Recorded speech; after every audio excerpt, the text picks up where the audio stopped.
Take 900.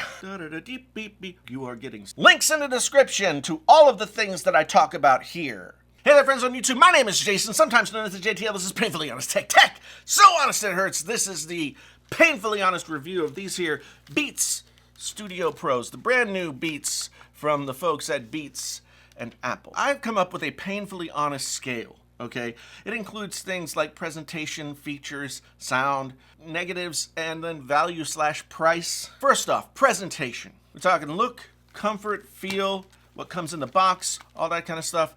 Very, very good. These headphones are very light. They are very nice to the touch. They have good controls, not too fiddly, not too many buttons that you can't find or anything like that. You really only have like volume up and down, and then press in the center, and you can long press and double tap, and that can be set up in your phone. It can summon your digital assistant. It can do a lot of different things, so that is all very cool. Nice silicone band here, which does actually not grab your hair, but it does keep the headphone in place. So all right, I've headbanged myself into a headache, and they didn't come off. They moved around, but they didn't come off, so that's good. Ear cups. Nice leatherette ear cups, not as deep as some headphones might be, so you might want to try out something other than these if you want something deep. But in terms of how they feel on the head, they are a very nice clamping force. I mean, this is not a new design. This is pretty much exactly what the Beats Studio 3 looked like. I have my Beats Studio 3 here, and you can see pretty much exactly the same. So, and these are like 6 years old. I bought these in 2017. They've held up pretty well. They still work pretty well, although the ear pads have started to do the ear pad flaking that happens so often. Slightly different ear pad material with these new ones, and it doesn't have the stitching around the sides. They do feel good, and that is always a plus. Now let's move on to the features. Battery life is always important with a Bluetooth headphone because nothing is more annoying than grabbing a Bluetooth headphone and not having any power. Then you have to go find like another set, or you're just out of luck if you don't have another set. So these guys get 40 hours of battery life with active noise cancellation off. They get 24 hours of battery life with active noise cancellation on. And of course, these are estimates, but I've found it to be pretty good.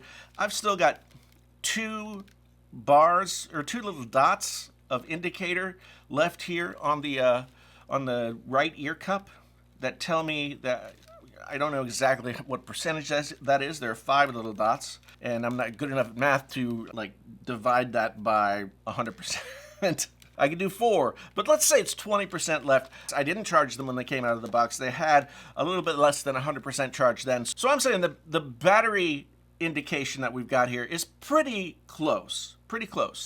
You've got active noise cancellation on these guys. It is very good active noise cancellation, and I find it to be relatively similar to what I've heard of more recent headphones like the Sony WH-1000 XM5s, and of course the AirPods Max, and the Bose 700s or whatever they're called. Very good quality noise cancellation. We've got Bluetooth 5.3 on here, whereas say like the AirPods Max have Bluetooth 5.0. So we're moving up into low energy Bluetooth signals and stuff. So that's where you get your battery life improvements. I think the AirPods Max have 20 hours of battery life with active noise cancellation on. These have 24, up to 40. Specialty stuff among the features. We've got spatial audio with head tracking, which I don't know how you feel about head tracking, but I have to have it kind of like stationary because if I'm watching TV, and these do hook up to Apple TV very nicely, they are just like the AirPods where if you turn them on and you're sitting in front of your Apple TV, then your Apple TV will go, hey, I noticed that you have some Beats Studio Pros there. Do you want to use them? And you can just press the little button on the remote and say yes, and then you put them on, and then it has the head tracking. And I find it really confusing and kind of weird. Head tracking goes this way, but everything stays this way. Like if the speech is coming out this way, then it's staying. You can change it so that it moves with you. I find that to be a little bit nicer. But the spatial audio on these, fun for movies and TV.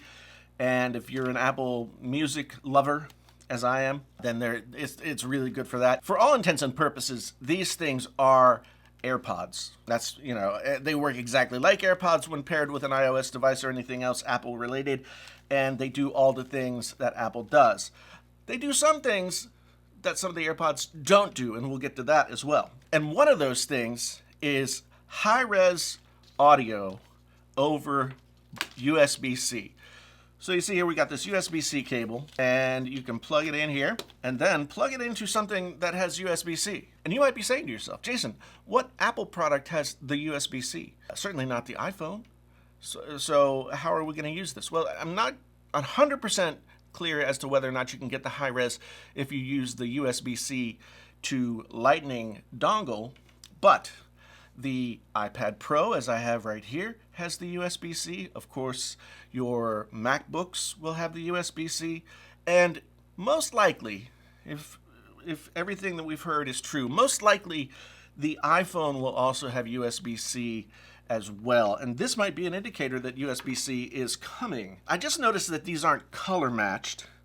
They aren't the same color. I would like color matching. Black cable with black headphones, brown cable with brown headphones, etc., etc., etc. They come in several colors. They got a blue, they got a brown, they got a black, and I think they have a sort of tan. Anyway, I'll put the picture up here. When you're listening to the USB-C audio, the high res is 24-bit, 48 kilohertz or down, and that really is good enough. Here's the thing, the AirPods Max, which were $550 when they were introduced and are still listed at $550, although you can find them for $499, $449, depending on where you're looking, if there's a sale, etc., etc. Those guys couldn't do high-res audio at all. Not over a wired connection, not over anything. So these can do high-res audio, and they're $200, $100, $150 cheaper than the AirPods Max. And that brings us, of course, to the sound. And the sound on these, and this is where maybe I'm going to be differing from some of the other people. But here at Painfully Honest Tech, my goal is to tell you in the most unequivocal way what I really think about a product, whether it's a sponsored review, whether it's not. This is not a sponsored review. No matter what the product, I'm going to give you the unvarnished opinion that I have of them, the good and the bad, whereas some other YouTube channels might not do that. And I used to hate Beats, okay? I used to hate them. I remember the first time I bought Beats, I put them in my ears outside the Best Buy parking lot, and I was just like, oh my God, these are the worst things ever. I took them off my head, I put them back in the box, I took them back to the Best Buy and returned them. They were that bad. That was probably like 2016, 2015, something like that. It was before Apple bought Beats. Since Apple bought Beats, Beats headphones have slowly become better. The sound signature has become more clear and more precise and easier to listen to without so much thumping bass. And I found that as time has gone on, whether it's earbuds or over-the-ear headphones, Beats headphones have become kind of a pleasure to listen to. They are fun. Sound signature on these guys does have a little bit of a smiley face curve with a little bit of bump in the bass and a little bit of crispy on the high end, and maybe a little bit of notch in the mid-range to push the vocals and guitars forward, but they do sound really good. And I've enjoyed everything that I've listened to on them. I have a playlist that I use to listen to stuff and sort of use that playlist every time. If you want to know what's on my playlist, let me know down in the comments, and I will publish my playlist on the various music apps that I can get to, at least. I think I can do that on Spotify, and I think I can do it on Apple Music. I'm not sure about Tidal. You'll have to let me know. But yes, they sound very good. This is not a board flat reference audio signal in any way, shape, or form. These are what you would listen to if you want to really kind of have fun and enjoy what you're listening to, whether it's music, classical, jazz, pop, rock, hip-hop, grunge, whatever it is that you want to listen to. I've sort of go through a whole bunch of things. You want to listen to the Steely Dan? This sounds pretty good. Steely Dan is the go-to audiophile listening test, by the way, if you didn't know that. I enjoy these headphones. I think that Beats have now become a quality product that will appeal to people that might not want something like the AirPods Max that has its own very distinctive, is a good word, distinctive look. I came to kind of get tired of the AirPods Max. I was very positive about them when they first came out, and then I got to be really tired of them. They were uncomfortable. The materials that they were made of made them very heavy. The fabric on the ear cups was not very comfortable, and they always fell off my head. because they weren't balanced correctly. These are extremely well balanced. This is a very mature design, and the sound signature has really been dialed in since the last version. So I can say that I really do enjoy them. But if these aren't for you, let's talk briefly about some comparables that you might want to go for to check out that are in the same price range, give or take a little bit. You've got your Sony WH-1000 XM4s and XM5s. The XM4s, I believe, are still $349, but you can get them on sale for much cheaper than that. The XM5s, I believe, are still closer to $400, but you can find those on sale now. Then you've also got Bose, the 700s and the QC45s. The 700s are kind of the newer looking Bose, and they sound very good. I think they are very similar to these in fit and comfort and overall sound signature, as well as noise cancellation, so the Bose 700s might be worth looking at. Sennheiser, of course, with their Momentum headphones are definitely worth checking out. Bowers & Wilkins has some nice headphones that are around this same price range. And of course, you've got the AirPods Max. And I think these are really the AirPods Max killers, for all the reasons that I've already said. But you're not really gaining anything by buying the AirPods Max at $400 or $449 or $549. The AirPods Max, at this point, with these being on the market and the features that they have that the AirPods Max don't have, like high-res audio through USB-C, which the AirPods Max doesn't have, and that was always something that bothered me about the AirPods Max. So these guys have made the AirPods Max obsolete. Now, maybe Apple's planning AirPods Max 2. It's been 3 years since the AirPods Max came out, and that might be exactly what they're hoping to do. And I'll be anxious to see what they do. I hope they change the design, because the aluminum ear cups just ended up not really working very well, I don't think. These, in all the important places, are just as good as the AirPods Max. In fact, comfort-wise, etc., they are superior to the AirPods Max. So I would say, at this point, with the Studio Pros being on the market, AirPods Max doesn't make sense. Unless you're buying the AirPods Max as much for fashion statement and not so much just for the functionality. AirPods Max, they're a flex. They're a flex. You wear the AirPods Max around, everybody knows you've got $550 of spare money. And so that's a flex. I mean, $350 is not cheap for a headphone either, but when you look at these, and the AirPods Max seem kind of silly. Now, no headphone is 100% awesome. There are always negatives to the headphones, and these are no different. One thing that I miss that I think almost every other headphone that compares to these has is auto pause, which means you pull them off and there's a sensor in there that auto pauses what you're doing. They don't have it. And I've gotten used to that being around. They don't have multi-connections like the Sonys, and I believe the Bose also have. So you can't connect to two different devices at one time, say your smartphone and your computer. I found that to be a really nice feature with the Sonys that I've used in the past. There are no high-res Bluetooth codecs like LDAC or aptX or anything, which I know a lot of people will be down on them for. And of course, they are the same design as the previous headphones. These were out for 6 years. And so it's the same design. It's a good design, but it's still the same design. And maybe that's a negative to some people. Maybe some people wanted something fresh, and this is not that. And then, of course, I mentioned the ear cup depth for some people might be an issue because these are relatively shallow compared to other headphones. So now we come to price and value. What is the price? $349. Not too bad for a headphone that has the feature set that this does with spatial audio, as well as I've always said that if you want AirPods-like features but you use an Android phone, Beats are always a good choice because they have an app that goes along with the Android devices, and you get all the same features. You get the instant connectivity, etc.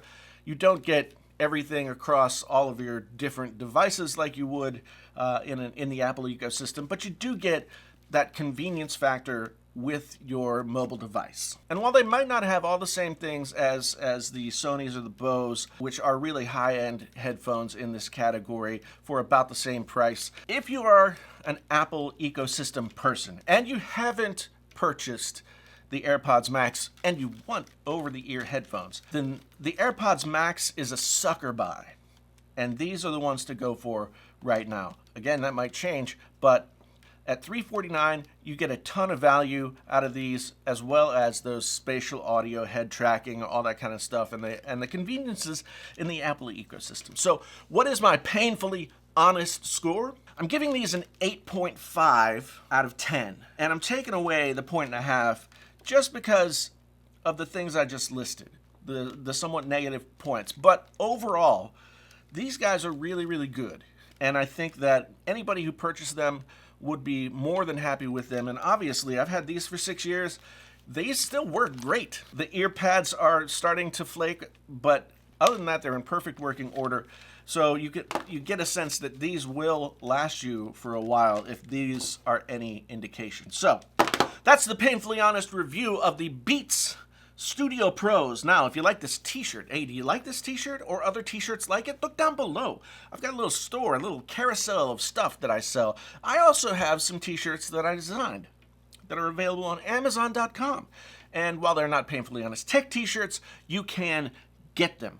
And if you like this video, you want to see more about headphones, I've got more headphone videos coming up here in the next week or so, as well as a lot of other stuff. I've got some other headphones already in the hopper, ready to get reviewed as soon as I get done with all of this stuff. So hit that subscribe button, come back and see me when those things happen. Make sure you hit that bell notification so you get a notification telling you when the new Painfully Honest Tech videos are out.